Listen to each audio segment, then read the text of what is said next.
बिस्मिल्लाहिर्रहमानिर्रहीम। अस्सलाम वालेकुम स्टूडेंट्स, मैं आपके साथ नासिर अब्बास। चैनल को सब्सक्राइब और बेल आइकन बटन को प्रेस करना ना भूलिएगा। अभी मैं आपके साथ डिस्कशन करने जा रहा हूँ जो आइसोमरिज्म के ऊपर, आइसोमरिज्म इन मेटल कॉम्प्लेक्सेस। तो याद रखें स्टूडेंट्स के आइसोमरिज्म को अगर हम डिस्कस करने जा रहे हैं तो हमारे माइंड के अंदर एक बात पहले से तय होनी चाहिए कि हमें इसकी ज़रूरत क्यों पेश आती है, इसको स्टडी क्यों कर रहे हैं। ठीक है, तो याद रखें कि सिंपल जब इसको आप डिफाइन कर रहे होते हैं, आप कहते हैं कि ऐसे सब्सटेंसेस जिनकी केमिकल कंपोजिशन सेम होती है but they possess different structure. तो यहां पे इसको जब हम स्टार्ट कर रहे हैं तो एक बात तो हमने यहाँ पे साथ में ये भी तय कर लेनी है, हमने आइसोमरिज्म के दरमियान और एलोट्रॉप्स के दरमियान डिफरेंस भी जाते जाते देख लेना। तो याद रखें कि आइसोमरिज्म हमेशा, आप जानते हैं, आयनिक लेटिसेस भी होते हैं, कोवलेंट लेटिसेस भी होते हैं। आयनिक लेटिसेस की बात करें तो आपके पास आयनिक कंपाउंड्स आते हैं। कोवलेंट लेटिस की बात करें तो आपके पास जैसे सल्फर की रोम्बिक फॉर्म है, मोनोक्लिनिक फॉर्म है। तो देखिए स्टूडेंट्स, आयनिक लेटिसेस के अंदर पूरे का पूरा एक फार्मूला, या दूसरे अल्फाज में आप ये कह लें पूरा आयनिक कंपाउंड जो है वो मौजूद होता है, एक फार्मूला की शक्ल में, एक लेटस की शक्ल में मौजूद होता है। तो जब ये स्ट्रक्चर की वेरिएशन किसी भी आयनिक कंपाउंड के अंदर आपको देखने को मिले तो वहां पे वो आइसोमरिज्म कहलाएगी। जबकि इसके बरक्स अगर आप सल्फर को देख लें, सल्फर आपके पास रोम्बिक फॉर्म में भी है, मोनोक्लिनिक फॉर्म में भी है, लेकिन आप उसको आइसोमरिज्म नहीं कहते, उसको आप एलोट्रोपी का नाम देते हैं। They are the allotropes of each other. ठीक है, अब इससे आगे सवाल पैदा होता है, अगर हम आइसोमरिज्म को देखने जा रहे हैं तो हमें इसकी ज़रूरत क्यों पेश आ रही है। ज़रूरत इसलिए पेश आती है स्टूडेंट्स के, देखें, अगर आपके पास कोई भी मेटल कॉम्प्लेक्स हो, जैसे ये मैंने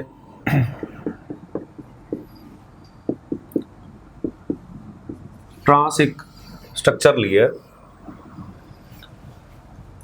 जिसके अंदर अमोनिया और क्लोराइड के जो लिगेंड्स हैं ये ट्रांसफॉर्म ज्योमेट्री के अंदर एक दूसरे के ट्रांसपोजिशन में है। तो अगर हमने कोई रिएक्शन करवाना होता है, सपोज ये लीविंग ग्रुप यहां से डिपार्ट करेगा, तो जो आने वाला नया लिगेंड होता है, जब ये ज़्यादा स्ट्रक्चर्स प्रोड्यूस हो जाते हैं तो उसके लिए उसको परेशानी का सामना करना पड़ता है कि वो किस पोजीशन से अटैक करे कि लिविंग ग्रुप भी डिपार्ट कर जाए और नया एक सब्सटेंस भी बन जाए, एक नया कंपाउंड भी वजूद में आ जाए। यही वजह है, बसोलो लिख रहा है कि हमारे पास ऐसे कंपाउंड्स जो आइसोमरिज्म का फिनोमेना रखते हैं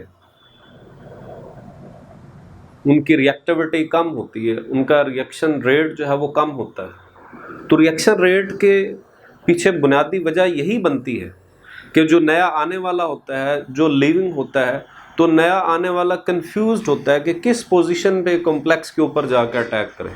not only in this case, अगर आप कोई ऑर्गेनिक रिएक्शन जो है उसको कंसिडर कर रहे हैं तो आपका कोई ऑर्गेनिक कंपाउंड है जिसमें कार्बन है, उस कार्बन के अंदर अगर कार्बन इन्वॉल्व है किसी किस्म के आइसोमरिज्म के फिनोमेना में या किसी ऐसे फिनोमेना में जिसके अंदर उसकी टाटोमेरिक फॉर्म एग्जिस्ट करती हैं, तो वहाँ पे भी आपने कोई ऐड करना हो बतौर एसिड को, बतौर कैटलिस्ट ऐड कर रहे हैं ताकि रिएक्शन की जो प्रोग्रेस है उसको एनहेंस किया जा सके, तो वहाँ पे भी मसाइल पैदा हो जाते हैं। उसके लिए रीजेंट के लिए जो H पॉजिटिव होता है उसके लिए डिसाइड करना मुश्किल हो जाता है कि मैं किस जगह पे जाके अटैक करूं।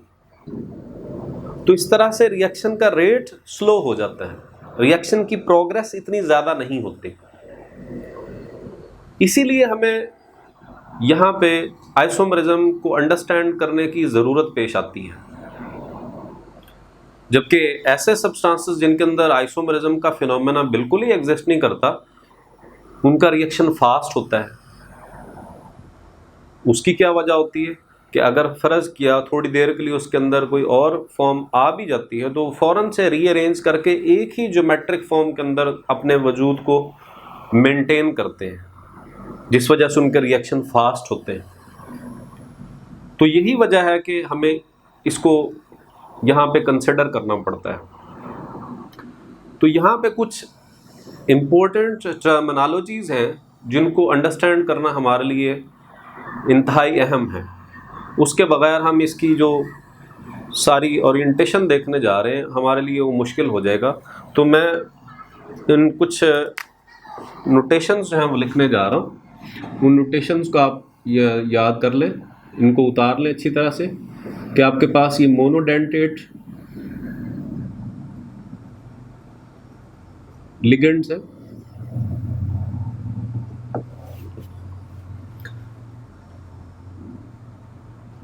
मोनोडेंटेट लिगेंड है ए,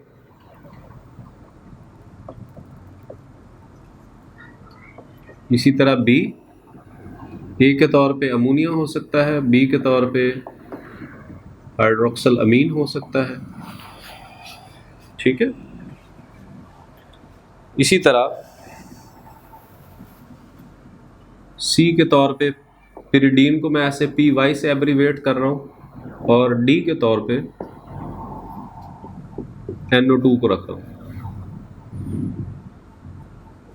ई के तौर पे सपोज मैं क्लोराइड को रख लेता हूँ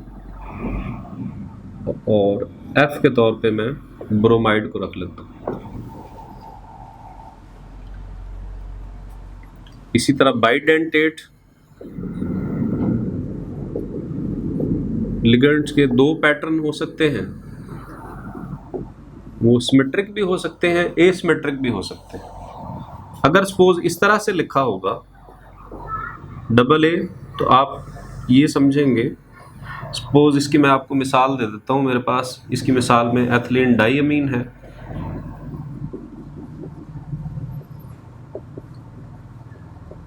ये सिमेट्रिक लिगेंड है, दोनों तरफ से एक जैसा है। इसी तरह अगर AB लिखा हुआ है तो आप सिंपल ग्लासिनेटो का लिगेंड कंसिडर कर सकते हैं। ये एसिमेट्रिक है, वजह इधर से डेंटेशन यहाँ से नाइट्रोजन से होगी, इधर से ऑक्सीजन से होगी, जबकि ये पूरे का पूरा एक जैसा है। तो ये आपके पास सिमेट्रिक और ये एसिमेट्रिक, ये सिमेट्रिक और ये एसिमेट्रिक बाइडेंटेट लिगेंड। इसको अपने माइंड में रखना है। उसकी वजह ये है कि इसके अंदर हम ये सारे का सारा ABC पैटर्न को फॉलो करेंगे ताकि हम जो है वो अपने टाइम को भी बचा सकें। ठीक है, अब आते हैं हम आगे। इसको मैं रेज करना चाहूँगा, आप इसको नोट कर लें।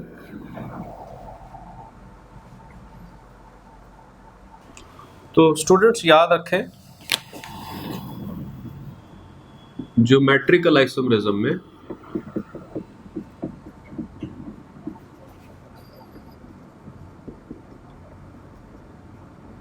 आप कोऑर्डिनेशन नंबर की बेस पे चलते हैं। एक बात तो तय है कि कोऑर्डिनेशन नंबर जो 2 होगा, कोऑर्डिनेशन नंबर 3, इन दोनों के अंदर किसी किस्म का कोई आइसोमरिज्म एग्जिस्ट नहीं करता।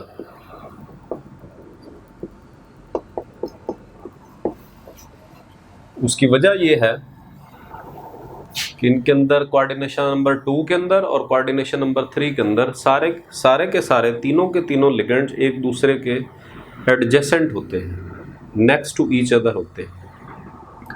तो वहाँ पे हम इजीली ऐसा कोई आइसोमर बना ही नहीं सकते कि जो पहले से डिफरेंट हो।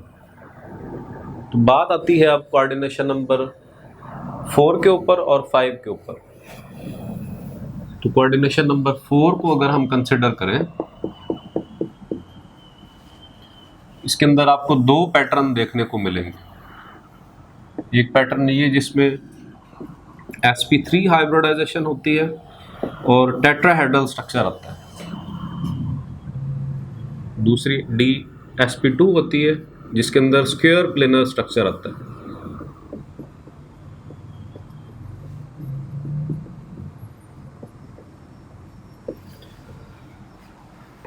टेट्राहेड्रल स्ट्रक्चर को अगर मैं ड्रा करूं तो कुछ इस तरह से उसका पैटर्न होगा, ये देखें। और स्क्वायर प्लेनर कुछ ऐसे होगा।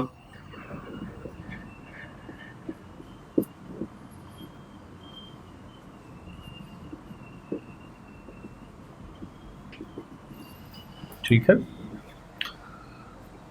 जबकि इसके ज्योमेट्रिकल आइसोमरिज्म की बात करें तो टेट्राहेड्रल भी इसी तरह से बिहेव करता है जैसे कोऑर्डिनेशन नंबर 2 और 3 करते हैं, क्योंकि इसका पैटर्न कुछ इस तरह से होता है कि सारे के सारे एक दूसरे के एडजेसेंट होते हैं। ये देखें, ये टेट्राहेड्रल ज्योमेट्री है। तो इसके अंदर ये चारों के चारों एट द सेम टाइम एक दूसरे के एडजेसेंट हैं, तो आपके लिए ये डिसाइड करना मुश्किल हो जाता है। तो इसके अंदर किसी किस्म का कोई ज्योमेट्रिकल आइसोमरिज्म एग्जिस्ट नहीं करता। जबकि इसके कंपैरिजन में जब हम स्क्वायर प्लेनर ज्योमेट्री की तरफ मूव करते हैं तो ये स्क्वायर प्लेनर ज्योमेट्री है। इसके अंदर सिस और ट्रांस का फिनोमेना एग्जिस्ट करता है। सबसे पहले तो हमने ये डिसाइड करना है कि सिस ज्योमेट्री सिस शेप के कौन सी होती है और ट्रांस कौन सी होती है। तो याद रखें, अब ये एक दूसरे के एडजेसेंट हैं सारे के सारे। सपोज आपकी ओरिएंटेशन के हिसाब से मैं इसको नंबर 1 कह देता हूँ, इसको नंबर 2 कह देता हूँ, ये नंबर 3 है और ये नंबर 4 है और ये सेंट्रल मेटल एटम है। तो आप देख रहे हैं कि ये 1 और 2 भी एक दूसरे के सिस हैं, 2 और 3 भी एक दूसरे के सिस हैं, 3 और 4 भी एक दूसरे के सिस हैं और ये 4 और 1 भी आपस में सिस हैं। तो सिस के अंदर हमेशा याद रखें दो लिगेंड्स के बीच जो बॉन्ड होगा उसके दरमियान एंगल 90 डिग्री का होगा। तो जहाँ पे दो लिगेंड्स के बीच में 90 डिग्री एंगल हो और वो एक दूसरे के एडजेसेंट हो तो वो आपके पास सिस आइसोमर्स कहलाते हैं। तो अगर नेक्स्ट टू वन, अगर आप इसके हिसाब से इसको देखें तो सेम मैं एग्जांपल आपको बोर्ड के ऊपर इसकी प्रेजेंटेशन देना चाहूँगा कुछ इस तरह से। ये देखें, आपके पास ये अमोनिया का लिगेंड है और ये क्लोराइड्स के हैं। इसको आपने नंबर 1 कह दिया, इसको पोजीशन 2 दी, इसको 3 और इसको 4। ठीक है। तो ये 1 से जो नेक्स्ट है सेम है और बीच में एंगल 90 डिग्री का बन रहा है। तो ये आपके पास सिस होगा। सिस कौन कौन सी पोजीशंस हो सकती हैं इस हाइपोथेटिकल स्ट्रक्चर के अंदर?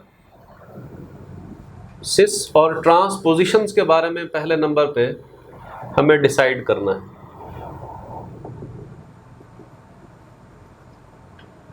ये 1 2 3 4। तो याद रखें सिस जो कि 90 डिग्री पे आ रहे हैं, 1 और 2 भी सिस है, 2 और 3 भी सिस है, 3 और 4 भी सिस है, 4 और 1 भी सिस है। इसी तरह से नेक्स्ट क्वेश्चन आ जाता है ट्रांस के हवाले से। तो ट्रांस में हमेशा आपको 180 डिग्री का एंगल मिलेगा between two same structures. Suppose मैं इसको यहाँ पे ऐसे ड्रा करता हूँ, इसी स्ट्रक्चर को,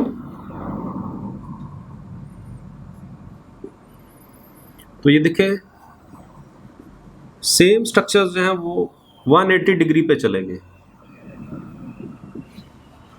तो जिस वजह से अब ट्रांसपोजिशन अगर आप इसमें हाइपोथेटिकल स्ट्रक्चर के अंदर देखना चाहें तो ट्रांस आपके पास 1 और 3 एक दूसरे के ट्रांस हैं और 2 और 4 एक दूसरे के ट्रांस हैं। तो याद रखें जो कम पोजीशंस होती हैं उनको हम रेफरेंस के तौर पे कंसिडर करके उसके हिसाब से चलते हैं।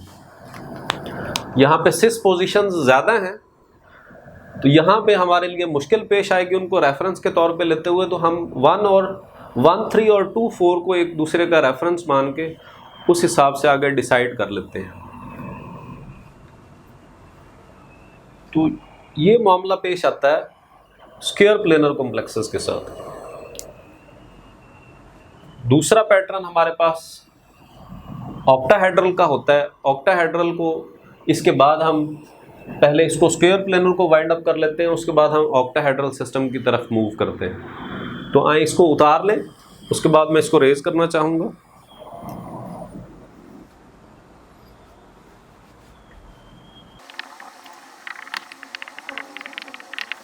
स्क्वायर प्लेनर कॉम्प्लेक्स है जिसके अंदर ज्योमेट्रिकल पैटर्न्स को हम ऑब्जर्व करने जा रहे हैं। और आपने स्टार्ट में देख लिया था कि हमने A B C D E F और उनको मुख्तलिफ लिगेंड्स को नोटेशंस दे दी थी। तो सबसे पहले हमारे पास पहले नंबर पे जो केस आता है वो MA4 है। चारों के चारों मोनोडेंटेट लिगेंड है, चारों के चारों एक तरह के लिगेंड्स हैं। तो किसी किस्म का इसके अंदर ज्योमेट्रिकल आइसोमरिज्म मौजूद नहीं होंगे। इसी तरह से MA3B है, इसके अंदर भी किसी किस्म के कोई ज्योमेट्रिकल आइसोमर्स नहीं होंगे। उसकी वजह ये देखें, अगर आपने ये ज्योमेट्री ली है जो कि स्क्वायर प्लेनर है,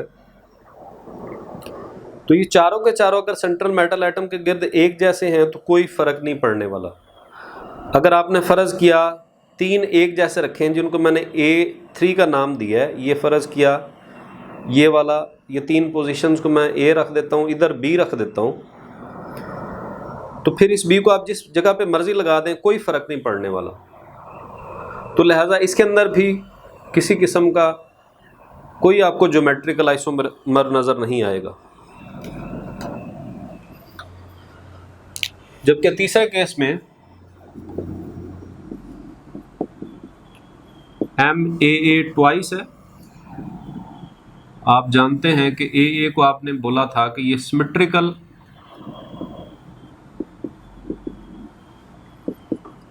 बाइडेंटेट लिगेंड है।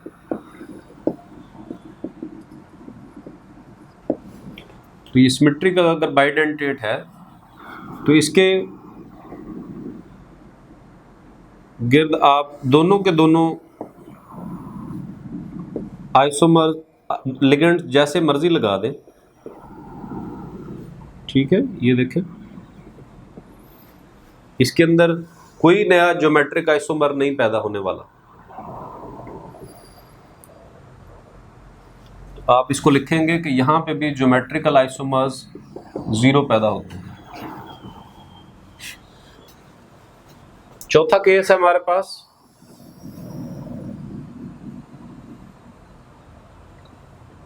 MAA B2 मोनोडेंटेड लिगेंड्स हैं, 2 हैं। यहाँ पे भी ज्योमेट्रिकल आइसोमर्स कोई नहीं पैदा होगा। स्ट्रक्चर में अगर ड्रा करूँ तो देखें ये बाइडेंटेट सिमेट्रिक लिगेंड है, ये B है, ये भी B है, तो इस B को इधर कर दें या इधर कर दें, इसको चेंज कर दें, तो किसी किस्म का कोई फर्क आपको नहीं महसूस होने वाला, कोई चेंज इसके अंदर नहीं आने वाली। इसी तरह पांचवा केस है हमारे पास, जिसके अंदर आपने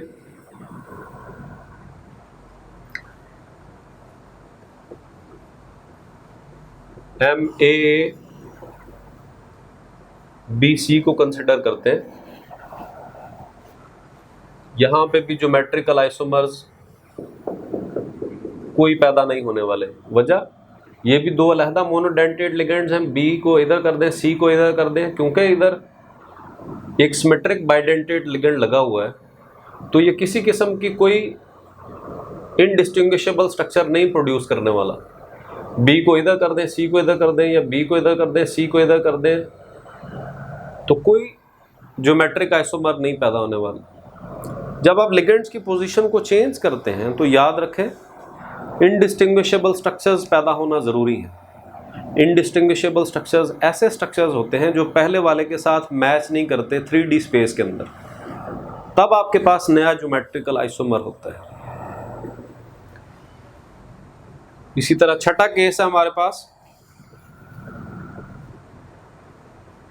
MA2B2, तो ये आपका सिस प्लैटिन वाला केस है। यहाँ पे ज्योमेट्रिकल आइसोमर्स जो हैं वो पैदा हो जाएंगे और दो पैदा होंगे। अगर इनको मैं लिखना चाहूँ तो ऐसे लिखूंगा, ये देखें, ये A के हिसाब से और B के हिसाब से सिस है, और दूसरी ज्योमेट्री के अंदर A का ट्रांस है और B का ट्रांस है। तो इस वजह से मैंने ये दो लिखा है कि दो ज्योमेट्रिक आइसोमर्स यहाँ पे पैदा होंगे। इसको नोट कर लें, उसके बाद मैं इसको रेज करने जा रहा हूँ।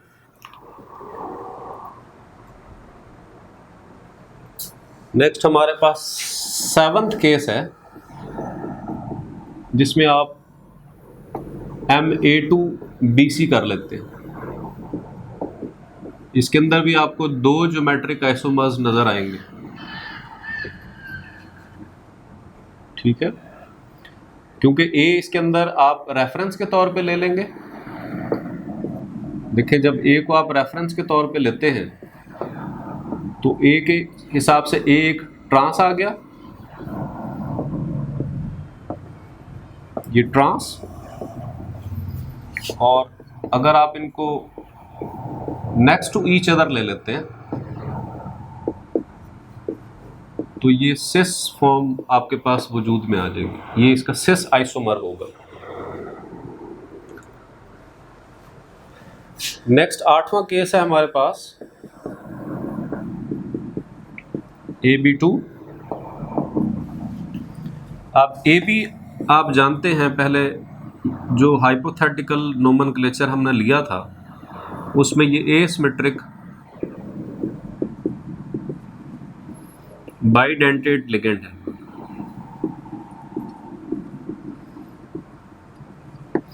इसकी ज्योमेट्री, इसकी डेंटेशन इफेक्ट करेगी। यहां पे भी सिस और ट्रांस स्ट्रक्चर्स प्रोड्यूस होंगे। किस तरह से, ये देखें, जब हम बुक की तरफ आएंगे तो वहां पे हमें ये केस भी देखने को मिलेगा कि ये AB है,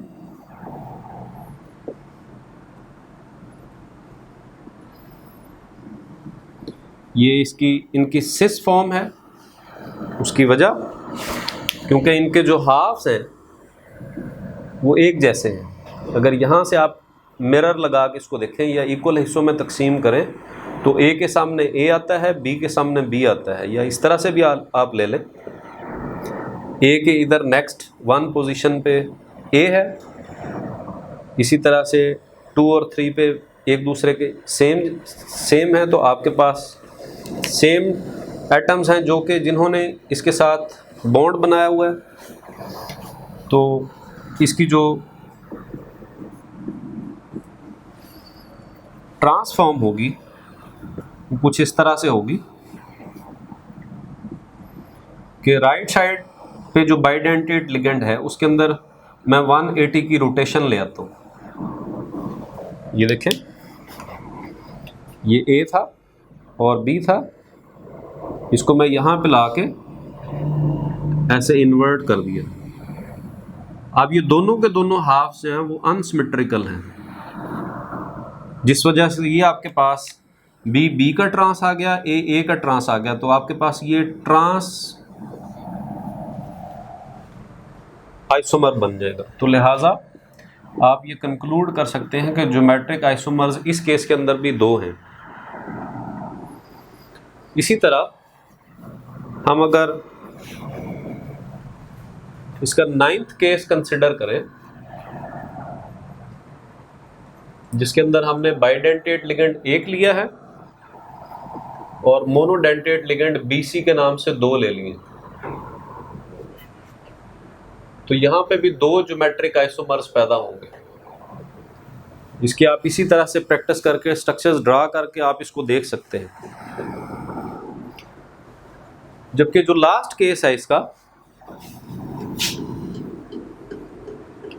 इस लास्ट केस को भी कंसिडर किया जाता है कि इस केस के अंदर चारों के चारों जो लिगेंड्स होते हैं ABCD वो डिफरेंट होते हैं। आपकी बुक के अंदर उसने जो एग्जांपल ली है कुछ इस तरह से ली है कि मेटल के साथ एक लिगेंड अमोनिया का है, दूसरा लिगेंड हाइड्रोक्सल अमीन का है, तीसरा लिगेंड पिरिडीन का है और चौथा NO2 का है। तो ये देखिए आपके पास ये A है, ये B है, ये C और ये D। तो यहाँ पे 3 ज्योमेट्रिक आइसोमर्स अराइज होंगे। उसकी वजह कि अगर आप A को कांस्टेंट रखेंगे तो A के ट्रांस पे एक बार B आ जाएगा, फिर A के ट्रांस पे एक बार C आ जाएगा, फिर A के ट्रांस पे एक बार D आ जाएगा। ठीक है, मैं अगर इसका स्ट्रक्चर ड्रा करना चाहूँ तो कुछ इस तरह से करूँगा। A को मैं फिक्स कर दूंगा,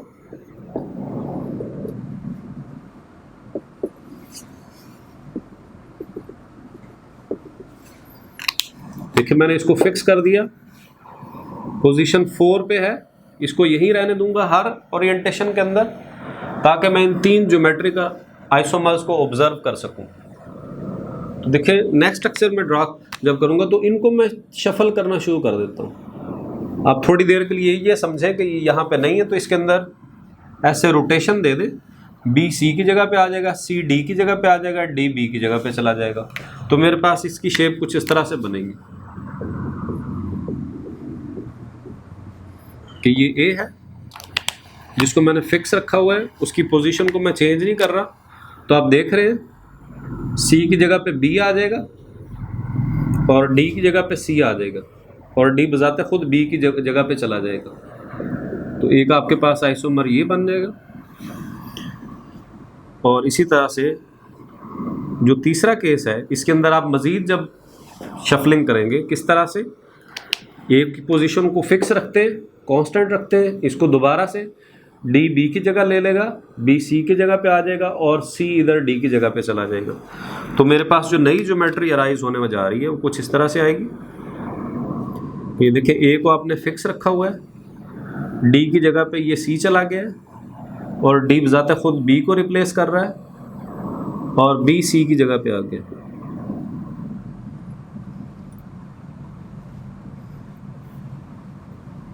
ये यहाँ पे हमारे पास ये इधर चला गया, ये D इधर आ जाएगा और B यहाँ पे आ जाएगा। तो ये देखिए आपने इसको फिक्स रखा हुआ था। तो आप जब इसी एग्जांपल को डिस्कस कर रहे होते हैं बुक के अंदर, तो बाकायदा वो एक लाइन लिखता है थ्योरेटिकल। उस लाइन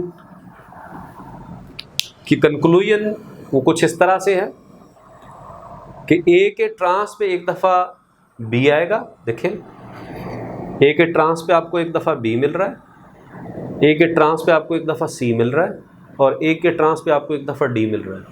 यही वजह है कि मैंने इसको यहाँ पे कांस्टेंट रखा था। मैंने कहा था ए के हिसाब से ट्रांस बी होगा, ये देखिए बी है, with respect to A C trans होगा, ये देखिए ये सी है, with respect to A D trans होगा, तो ये डी है। तो इस तरह से हमारे पास ये 3 ज्योमेट्रिक आइसोमर्स हैं इसके अंदर एग्जिस्ट करते हैं। तो this was all about isomerism in case of square planar complexes. Next video में इंशाल्लाह ऑक्टाहेड्रल कॉम्प्लेक्सेस के बारे में हम देखेंगे। Thank you very much.